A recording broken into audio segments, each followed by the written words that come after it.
Well, actually I got involved in the arts in a roundabout way. I was what you would call mature, over 25. I was a carer for my father-in-law. He had Alzheimer's and I was looking to have a bit of a release, and I actually took a day class, and it was in textile art because I knew I liked fabrics and stuff like that. I didn't really realise I was creative, and then it turned out to be a City and Guilds, and it was art and design, and all of a sudden I got involved in the arts full time from that.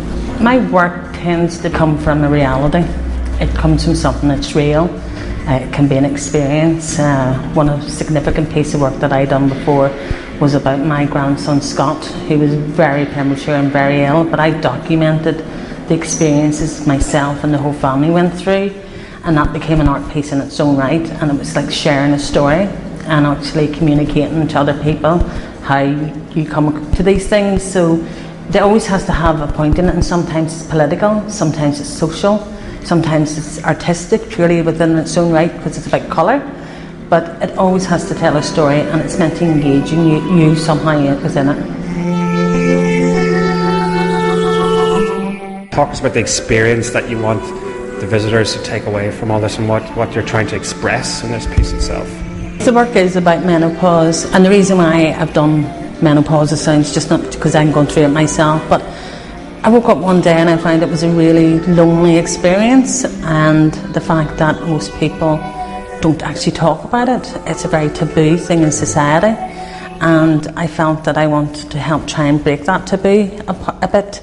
And also learn to express how the emotions I was going through. So some of the things I was looking at was the actual physical tensions that I was going through. I started creating these small spiky balls, for want of a better word.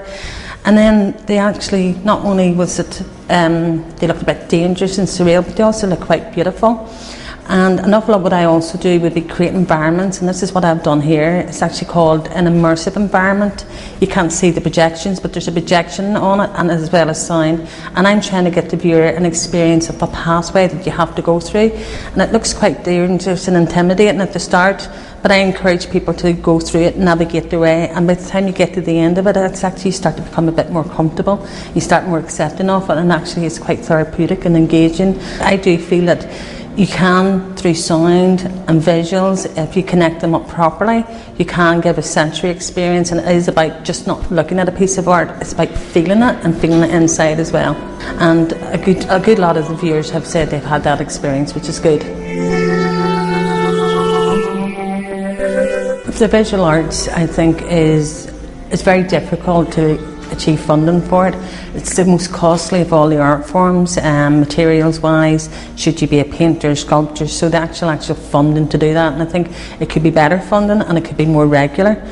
The amounts at the minute, I think, are just not enough for an artist to survive on, and what happens quite often is artists end up diversifying and doing different things to earn a living and make a living.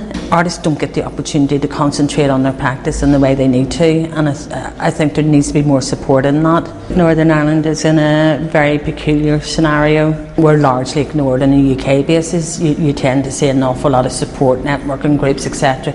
will do England, Scotland and Wales, and Northern Ireland is left out of the equation, and we're left out of the equation with down south as well. So I think we fare pretty badly. We're very cut off, and we're quite insular as well because of that. I think that we're cut off by our border. I think we're cut off by our water through the rest of the UK, and I think that has a massive impact. And I do think that we are a much more insular society because of that. But I also think we're a lot more interesting too, and I think there's a lot there to offer. But the conflicts within the confines and the rules and regulations is also because we are not progressing. I think it's a lot to do with the peace process. The peace process, I think whenever we eventually got to that stage and we said, yes, we're moving on in society, I think everybody thought we were going to get there much quicker. And I think it's going to take a long time for that to progress, but within that, it is all embroiled with religion, and religion is very much of a dictator within our own local politics, and it does prohibit things from moving on. But we can see progression, and we can see, the encouragement for a more equal society and a break of the taboos, especially with sexual orientation.